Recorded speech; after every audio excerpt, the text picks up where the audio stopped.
Hey everyone, Dave Hamlin, Glory Days Automotive Restoration. So, we've been working on the 1963 MGB, and the further we dig into this car, the more rust and corrosion, the more problems we find. And this is an automobile where the owner of the car has probably done his best in order to maintain this car and keep it for prosperity. It's his baby, and he wants the work done correctly. From the standpoint, he's done what he could in the past to make sure that this car was maintained and taken care of. But as you know, the shops that he sent it to did some really horrendous work. What do you say? I'm really sorry that the companies didn't really do your car any justice. They didn't do it any favors. And this isn't... I'm at a loss. I really am. Because right now we're looking at digging into the car and going a lot further and finding a lot more problems. But we're in that situation where I feel it's a damned if we do and damned if we don't. If we do it, it's going to cost a lot more time and a lot more money than what the owner wants to spend. If we don't, the car is down to the bare metal right now, and it's going to be one of those deals where 3 to 5 years, we're going to have a problem of rust again. And that's what the gentleman's trying to not have to deal with. He didn't realize that the companies had done what they did to this car, and it comes down to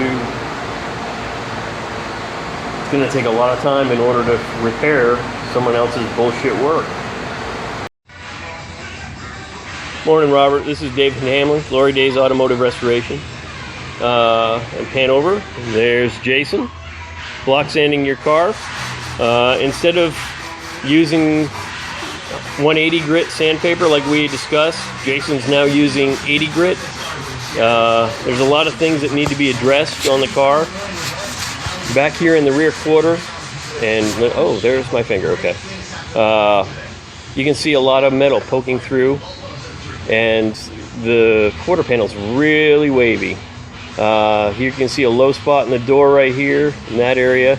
You have a high spot in the door right there, but right along the edge, we're not even sending off all the guide coat yet.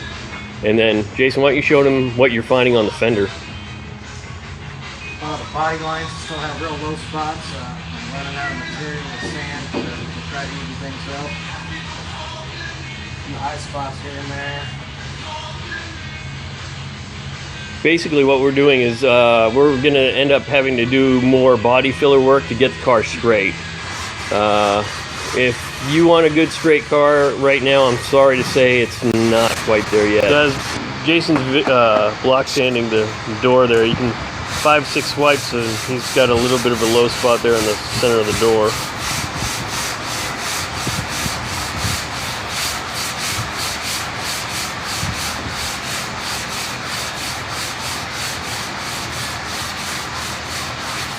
It doesn't really seem to go my way. Hey, let's give a little, show us what you found on the fender. Pretty big low spot from about here to here. Another low section here. And the fender kind of rolls back into the door. Okay. A lot of high spots going into lows. Right. You can see when he ran his hand across the top of, let me get my finger out here, right into this area. Obviously this is metal. Yeah. Find out where the low spot is. Kind of low here. Yep. Here. Here. Big one here. Yep. Coming into the door there. Okay. So we have a lot going on with this fender. It was a primer when it got here, and this is what we're finding. So we've been block sanding the car now with 80 grit as opposed to 180, and we're finding more issues with each panel we get to. Alright, I think today is June 12th, Friday. Working on the MGB and here in the door jamb area. We've had Jason sand everything down with 80 grit and clean it all out because they had put body filler right over like weather stripping adhesive and everything, and this is unacceptable. So we've gone and we're taking it all back down all the way to metal. This way we can have a good clean adhesion and excellent appearance. But you know, if we hadn't done this, it would have led to issues in the future that we're just not going to have that. Robert, today is Monday, June 22nd. Jason's got the fender back on. He's been cleaning out a lot of the seam sealer around the cracks. And this one down here in the bottom, he's going to stick the pick in there. And they got a big wad of seam sealer that is plugging up a hole. And my fear is that we find it in one place, we're going to find it in a lot more places.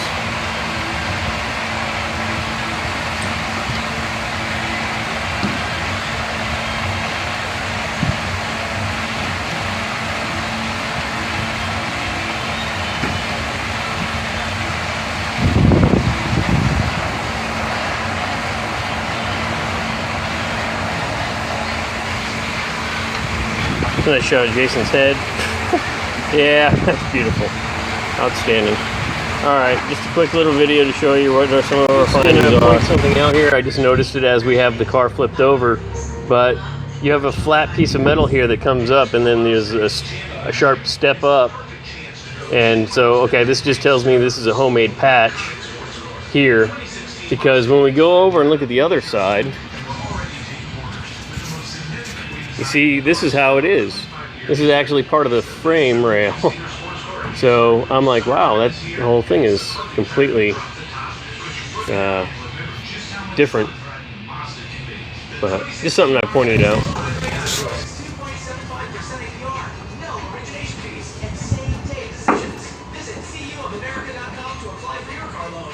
There are no welds in that area. It's not tacked in place. As he moves it, he moves the whole thing.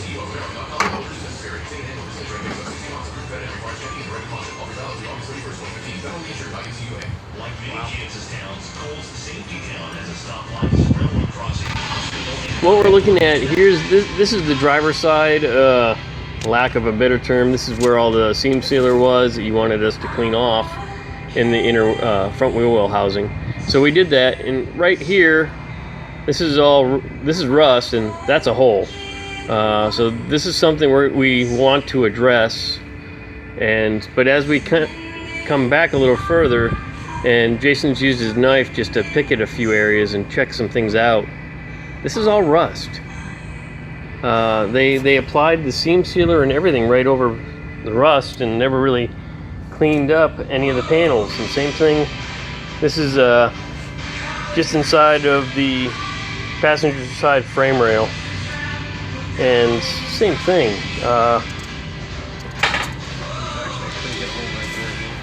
Oh, yeah, another hole. So again, this is more why we're pointing this stuff out to you. It's because, well, they didn't do a very good job. I'm just showing you, this is previous sheet metal work that's been done on the car. The owner had the floor pans replaced in this thing, I don't know how many years ago, quite a few. You can see in these pinch welds, as I get my finger into the camera here, coming across, we had the car media blasted and it came back.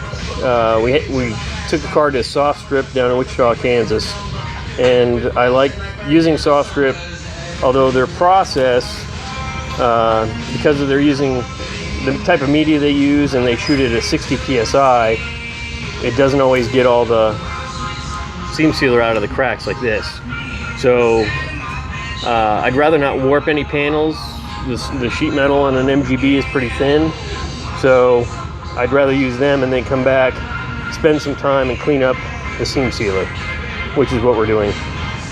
But this is what we find underneath is rust. And then as I scroll down, here's a previous repair that was done, and here's what we're thinking. An automobile is really as good as the sheet metal work that's done. And when you do stuff like this really isn't very good quality, and you have to realize that this is a unibody constructed car. So the frame on this is integrated into the shell. So when you do all this poor quality work, well, it gives you poor quality strength, really. So we're not really going to do much about it aside to just clean some things up. Maybe we throw a few more longer beads in here and strengthen it up a little bit better, but to be quite honest, that's garbage. So we're going to clean things up and prep this thing to be primed, and well, we're using Master Series Master Coat as a primer, and then we're going to shoot Monster Liner, truck bed liner, tinted red on the bottom of the skull. So as we're cleaning the 63 MGB, Jason's been wire wheeling the whole bottom of this car to get out the excess seam sealer. And if you look right here, Jason, point out how many layers we have. 1, 2, 3, 4, 5, 6 layers. 6 layers of sheet metal in this area. 6 layers. Is that really necessary? I tend to think that it isn't. I can understand 3.